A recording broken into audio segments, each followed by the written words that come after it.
Mesdames, Mesdemoiselles et Messieurs, bonjour et bienvenue dans votre émission.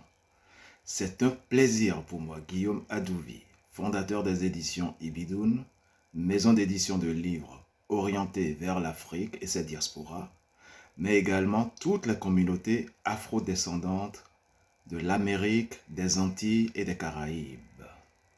Nous sommes situés à Paris dans le 19e arrondissement. Les éditions Ibidoun sont une marque commerciale de la société Africa Gulf Stream. Pour l'information. Dans notre édition de ce jour, nous allons étudier Dogissimi. Oui, dans notre édition de ce jour du Salon littéraire africain de Paris, SLAP, nous allons étudier Dogissimi, qui est une œuvre romanesque de l'ethnologue, chercheur, écrivain et homme politique béninois Paul Razoumen. Paul Razoumen, qui est considéré comme l'un des grands ancêtres de la littérature négro-africaine, d'expression française. Votre rendez-vous littéraire commence tout de suite par vous lire un extrait de Dogissimi. Je cite. Les coqs ont cessé depuis un moment leur deuxième concert de cocorico. Des kingo, kingo, kingo espacés entrecoupaient maintenant la voix chevrotante du crieur qui contournait le grand palais, œuvre de 9 règnes, et jetait les sentences des rois dans le calme dont la nuit enveloppait encore la terre. Le crieur rappela en quelques sentences l'historique de l'installation des Aladahon dans ce pays. Pour avoir refusé, avec menace de ses flèches, un terrain demandé par Dako Donu, Agri, le maître du sol, repose désormais avec son carquois dans les fondements du palais, construit contre son gré et nommé de ce fait Agri Gomé, afin que fût perpétué le souvenir de cette première victoire. Fin de citation. Nous convoquons donc la mémoire et la littérature, la fine écriture de Paul Razoumen, dont le roman Dogissimi, pour quelques hommages à la France, était considéré comme une littérature célébrant la colonisation française en Afrique. Cette assertion est tout à fait fausse.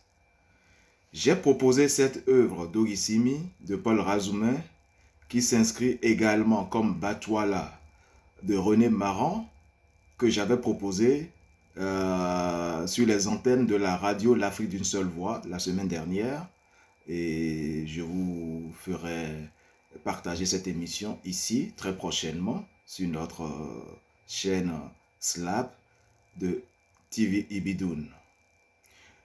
Batouala de René Maran, qui s'inscrit également comme Batouala de René Maran dans la critique des travers de la colonisation, pour la porter à l'attention des jeunes ou de tous ceux qui la méconnaissent encore. Ce texte Dogissimi de Paul Razoumen était-il réellement un écrit panégyrique de l'Occident brutal conquérant des territoires africains au bénéfice de sa seule industrialisation? La réponse à cette question est singulièrement non, même si l'œuvre Dogissimi semble véhiculer tout au long du récit une sérieuse hagiographie des rois, pères fondateurs du royaume du Dahomey, qui donna naissance au pays Dahomey, aujourd'hui appelé le Bénin. Et le Dahomey, pour ceux qui ne savent pas, était le royaume du grand roi Béhanzin. Béhanzin, pour l'histoire, fut déporté dans un premier temps en Martinique et puis après en Algérie, où il rendit l'âme à Blida, juste pour avoir exigé du gouverneur local, des administrateurs coloniaux, de vouloir traiter d'égal à égal avec le président de la France, qui à l'époque, il me semble, était Monsieur Sadi Kano. Donc, Dogissimi de Paul Razoumet est une œuvre fondamentalement ethno-sociologique, réaliste, pionnière du roman africain qui devait plus tard voir le jour et dont déjà Batouala de René Maran avait dessiné les contours. Dogissimi s'inscrit donc dans la mouvance des littératures exotiques et coloniales, produites sur l'Afrique en tant que subtil support de l'idéologie colonialiste, qu'il dénonce pourtant à l'aube du XXe siècle.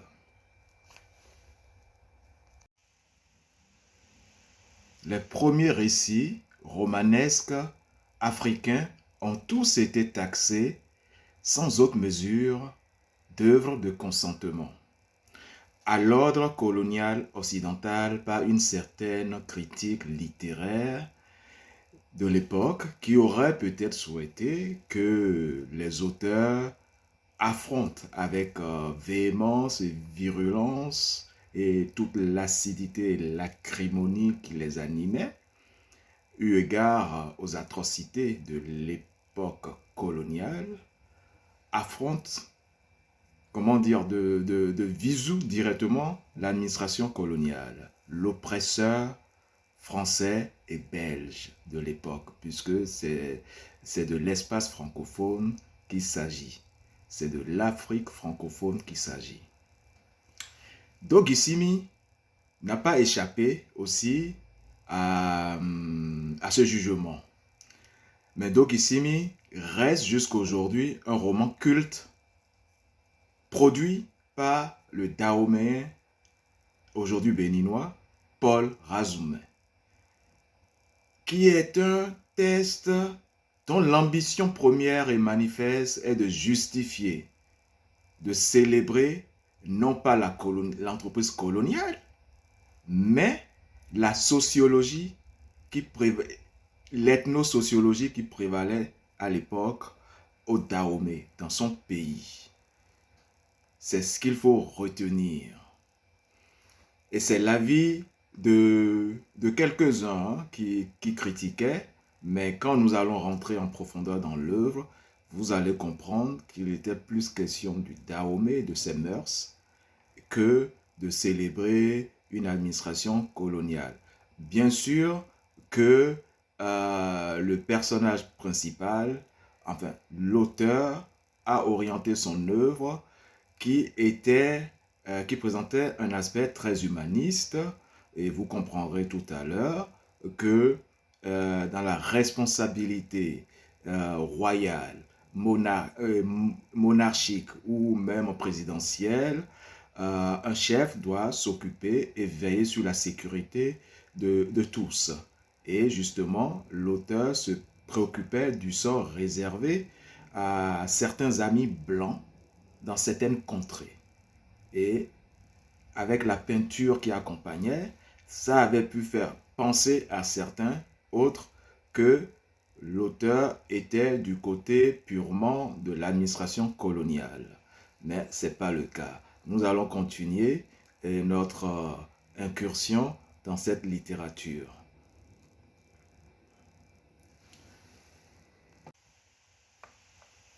A contrario de ces jugements négatifs sur l'œuvre, beaucoup de contributions tendaient également à revaloriser l'œuvre de Paul Razoumet, Dogissimi, sous sa véritable intentionnalité artistique et poétique, heureusement, c'est-à-dire en tant qu'œuvre romanesque socio-réaliste célébrant l'existence d'une humanité nègre avant la colonisation, et non comme acte légitimant le projet colonialiste de civilisation de l'Afrique.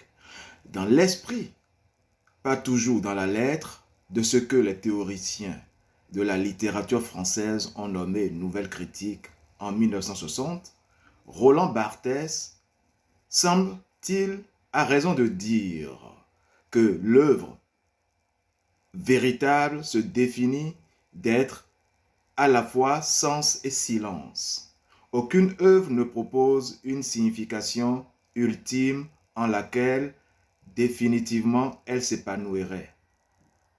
L'œuvre littéraire, tout au contraire, est cette absence de réponse que chaque nouvelle lecture sollicite.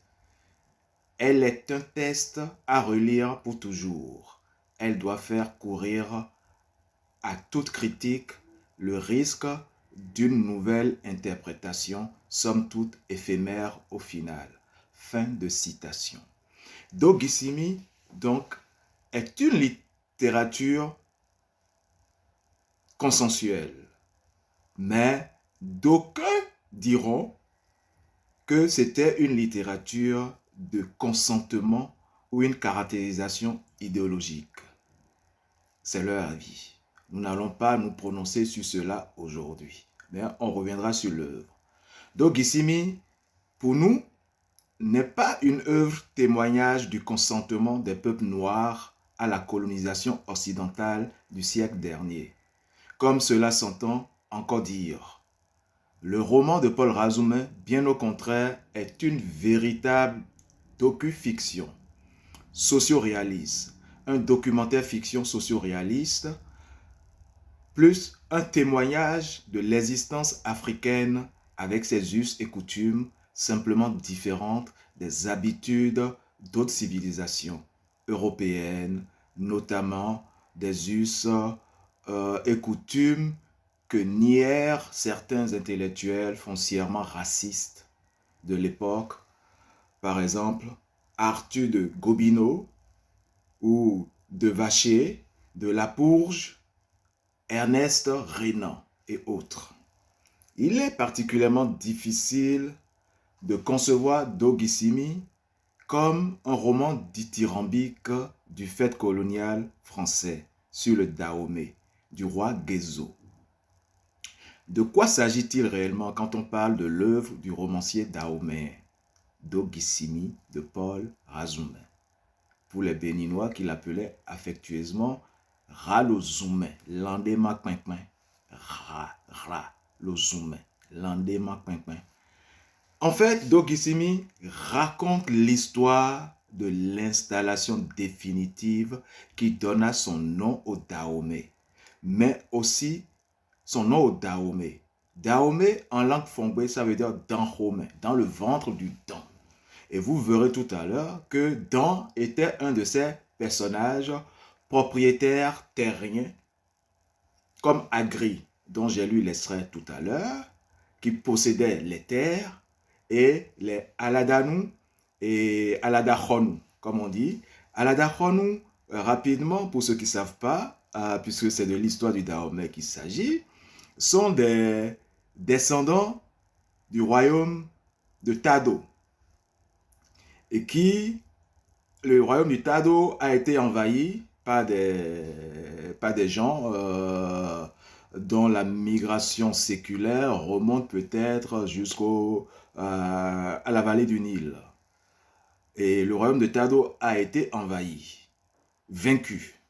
Et les peuplades de Tado se sont déplacés et ont trouvé refuge, hospitalité à Alada. Alada qui était à l'origine une région, une terre peuplée par les Aïzo. Et les nouveaux arrivants de Tado ont vaincu les Aladanou et ont pris possession des terres. Et rapidement se posera entre eux des problèmes de succession. Après la mort du premier roi, de leur père, il me semble, Adjaouto. Et rapidement, 3 de ces enfants vont se lancer dans une lutte de succession.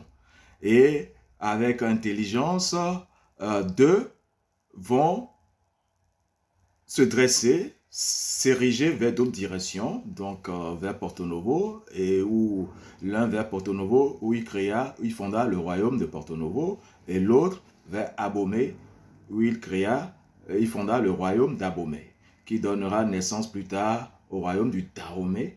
Et c'est de l'histoire de Dahomey que raconte donc Dogisimi de Paul Razoumet que nous sommes en train d'explorer. Et voilà l'histoire. Dahomey dans le ventre du temps. Dans le ventre de Dan. Et Dan, c'était pas comme on le dirait en langue fombée, le serpent. Non, non, non. C'est un monsieur, un personnage qui s'appelle Dan. Qui s'appelait Dan, qui était propriétaire terrien. Et les gens d'Alada, les Tado d'Alada, voilà, qui voulaient s'installer là, lui avaient demandé de leur donner un bout de sa parcelle pour pouvoir, et il refusa. Donc, vous savez, bon, voilà, dans l'affrontement, il fut tué comme le précédent Agri. Donc, voici l'histoire que raconte, entre autres, Dogisimi, et qui est aussi une histoire d'amour. Puisqu'on verra déjà Dogisimi, le personnage éponyme, Dogisimi, une femme amoureuse. On verra aussi que c'est une histoire d'amour. Donc, nous allons continuer. Dogisimi raconte donc l'histoire de l'installation définitive qui donna son nom au royaume Dahomey, au Dahomey, mais aussi de certaines réalités coloniales africaines. Écoutons ici le récit du crieur public, le Kwanlingan. Je cite. Wegbaja, le deuxième roi, songeant à construire une résidence à son héritier, avait essuyé aussi de la part de Dan, autre propriétaire, le refus d'agrandir sa concession.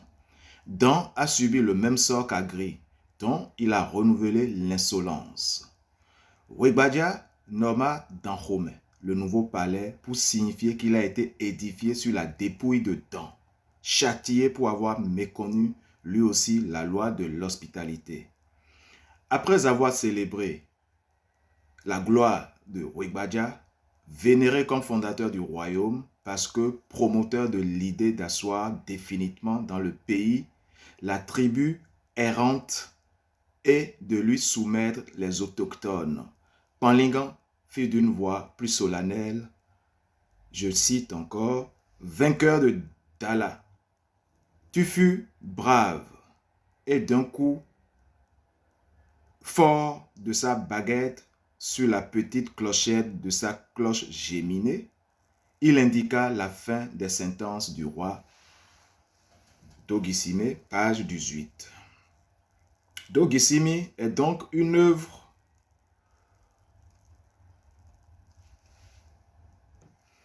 romanesque socio-réaliste véritable.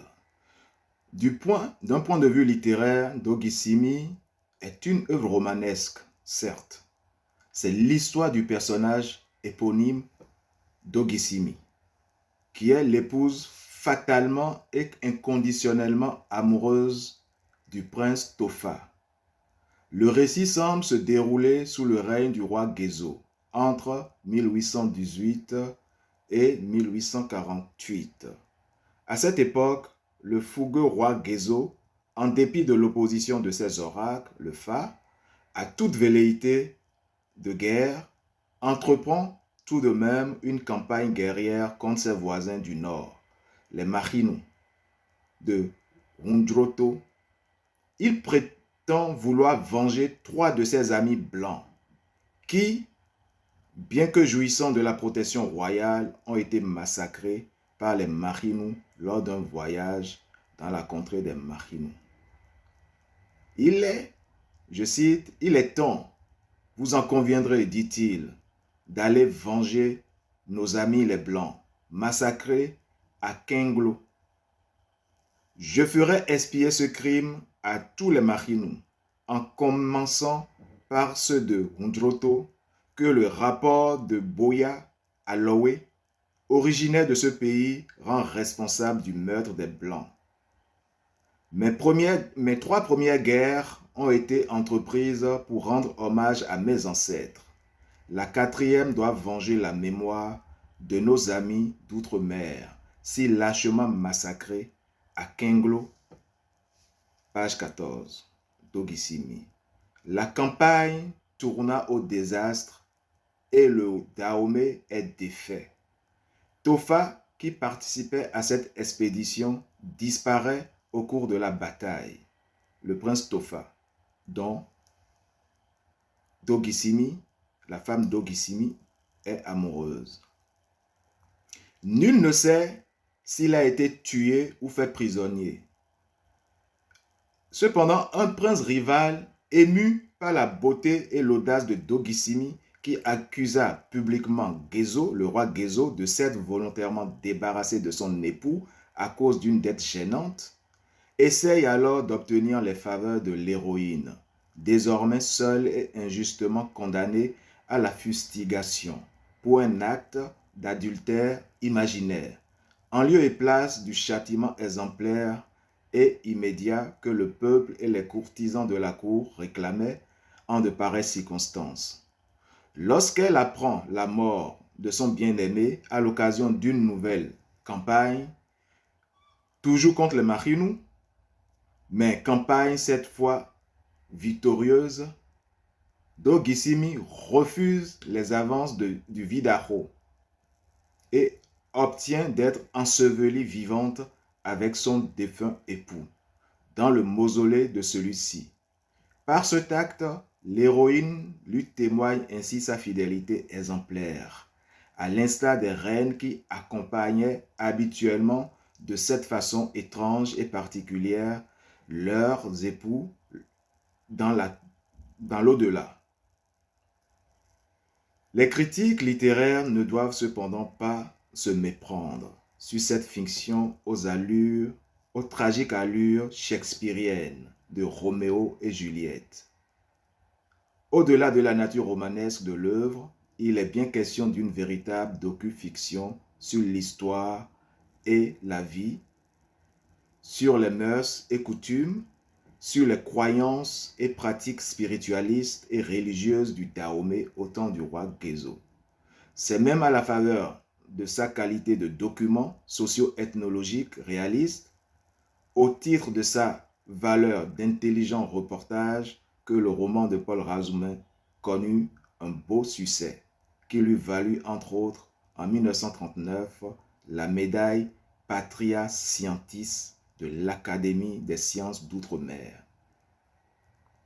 Georges Hardy, le préfacier de l'ouvrage, a raison de dire que la forme romancée que l'auteur a cru bon d'adopter n'est qu'une apparence. Je le cite, c'est bel et bien de l'histoire qu'il apporte, exacte, parfaitement objective. Donc, aux sèches analyses qui demeurent toujours éloignées des réalités vivantes, il a tout juste préféré une suite de scènes animées et colorées. C'est dans cet esprit, ajoute-t-il, qu'il convient d'accueillir et de lire Dogissimi, c'est-à-dire qu'on se garde d'y voir un roman colonial, mais bien plus, un témoignage de premier ordre sur les civilisations de cour de l'ancien royaume d'Abomey. Pour enchérir ces propos de Hardy avec ceux de Jacques Chevrier en 1990, dans les toutes premières lignes de l'avant-propos qui précède d'ailleurs le récit et que son auteur nomme sans doute par mégarde avertissement, Paul Razoumin lui-même ne parle pas tant d'œuvres romanesques que d'un ouvrage qui traite des mœurs et coutumes de l'ancien royaume du Dahomey. C'est une ébauche de peinture d'une race conquérante à un tournant de l'histoire de ces guerres, de ces trafics et sacrifices humains qui lui avaient fait dans le monde civilisé une triste célébrité de barbarie. Paul Razoumin parle certes d'une fiction romanesque créée pour divertir. D'Ogisimi est aussi, comme vous l'avez constaté, un roman d'amour qui narre les aventures de la princesse d'Ogisimi. À l'instar de tout bon roman à intrigue, les lecteurs ont simplement affaire à un récit compliqué des intrigues de palais qui opposent les uns aux autres partisans et adversaires du roi Gézo. Mais il s'agit avant tout d'un récit romanesque à travers lequel les destinataires peuvent aisément observer les profondes qualités du royaume du Dahomey, le vrai visage de la cour de ces rois. Les lecteurs s'y frottent aussi au récit des mœurs, tel celui des crimes humains, auquel un moment d'égarement et aussi la cupidité des négriers l'avaient poussé. Paul Razoumin espère ainsi pour le lecteur qui ne goûtera pas le côté romanesque de l'ouvrage une compensation par l'appréciation de l'important document ethnologique et historique, fruit de 25 années de commerce avec les anciens du Dahomey, présenté dans l'œuvre. L'opus de Paul Razoumin est un véritable cours d'histoire de l'époque dispensé en marge du récit par le Panlingan, Deguenon Fonfi, crieur public du royaume, ressuscité et mis en scène par le romancier, sans doute pour satisfaire la notion d'objectivité qui gouverne tout récit réaliste. Oui. Lors de la tournée nationale de ce personnage, le Panlingan, chargé sous le règne de Gézo d'annoncer le jour et de réciter sans erreur, sous peine de mort, la généalogie du roi régnant et les louanges des rois défunts. Les lecteurs apprendront comment le Dahomey, de guerre en guerre, a été construit. L'ouvrage donne en réalité l'atmosphère de la vie à Abomey, et en particulier les usages de la cour du roi Gézo. L'auteur relate la tradition et les oracles, le Fa, qui décrivent les grandes cérémonies et les fêtes de ce royaume. L'ouvrage, en fait, vise en premier lieu à faciliter la maîtrise des ressources psychologiques du noir par le colonisateur, c'est-à-dire à faciliter la mission civilisatrice du colonisateur européen. Toutefois, il tâche de démontrer que les Dahoméens et les Africains en général ne sont pas aussi singuliers que l'on a voulu le faire croire, puisque certains traits de leur civilisation se retrouvent chez des peuples dits civilisés, évolués. Mais c'est à Paris que naît le concept de la négritude, qui était censé réclamer le même statut pour tout le monde. Et c'était avec Paul Razoumin, Birago Diop et autres, aux côtés du Sénégalais Léopold Sédar Senghor, du Martiniquais Aimé Césaire, du Guyanais Léon Gontran Damas et de l'Américain Richard Wright, sans oublier le rôle précurseur des sœurs Nadal, Paulette et Jane Nardal.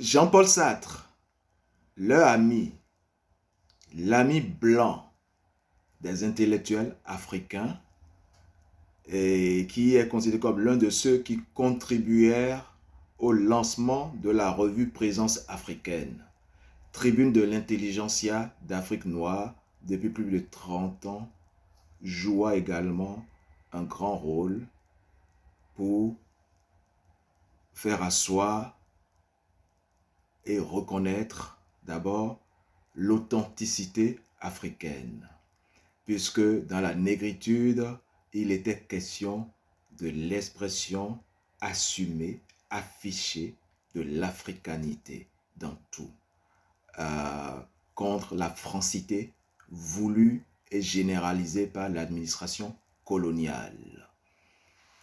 Nous allons maintenant aborder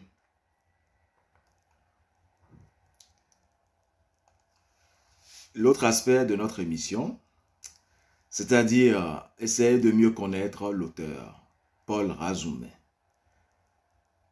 Paul Razoumet est né le 16 avril 1890.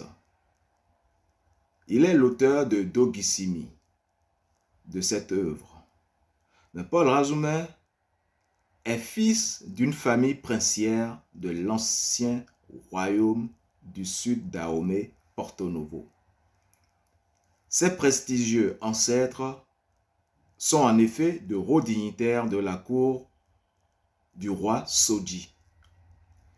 Après de brillantes études à la mission catholique de Porto Novo et à Saint-Louis au Sénégal, Paul Razoumet connaît une carrière faite de réussite professionnelle. D'abord en tant qu'instituteur, ensuite comme ethnographe. Confirmé par une intéressante étude intitulée Le Pacte de sang au Dahomey.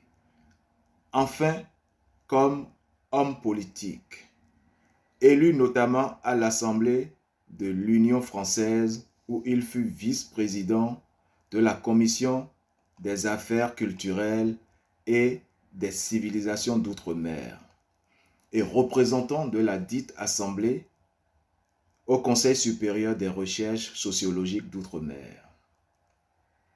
Paul Razoumet est mort en 1990 à Cotonou. Sorti de l'école normale de Saint-Louis du Sénégal en 1910, Paul Razoumet est nommé, entre autres affectations, directeur des écoles de Ouidah et Abomey, où il prépare sa première étude ethnographique. En 1931, à l'occasion de l'exposition coloniale internationale, il représente le Dahomey au Congrès international et intercolonial des sociétés indigènes. Dès son retour au pays, il est chargé de l'enseignement général à l'école professionnelle de Cotonou. Chargé de mission au musée de l'Homme en 1937, il met ses notes au point, classe les collections du Dahomey et fait enregistrer les chants de son pays. S'affirmant comme un ethnologue de talent, il reçoit le premier prix du gouverneur général de l'Afrique occidentale française et en 1939, l'Académie française lui décerne son prix de la langue française. Paul Razoumet a publié entre autres Le Pacte de sang au Dahomey en 1937 et le roman Dogissimi. Paul Razoumet était également un homme politique. Il fut candidat à l'élection présidentielle de 1968, me semble-t-il, au Bénin. Au Bénin, l'élection présidentielle qui a été interrompue, je pense, en cours de déroulement. Donc c'était un grand homme. Chères auditrices et chers auditeurs, ainsi s'achève l'édition de ce jour de votre émission Salon littéraire africain de Paris, le SLAP. Je vous remercie pour votre attentive écoute. C'était Guillaume Adouvi, fondateur des éditions Ibidoun, maison d'édition de livres orientée vers l'Afrique et ses diasporas, mais également toutes les communautés afro-descendantes de l'Amérique, des Caraïbes et des Antilles. À bientôt.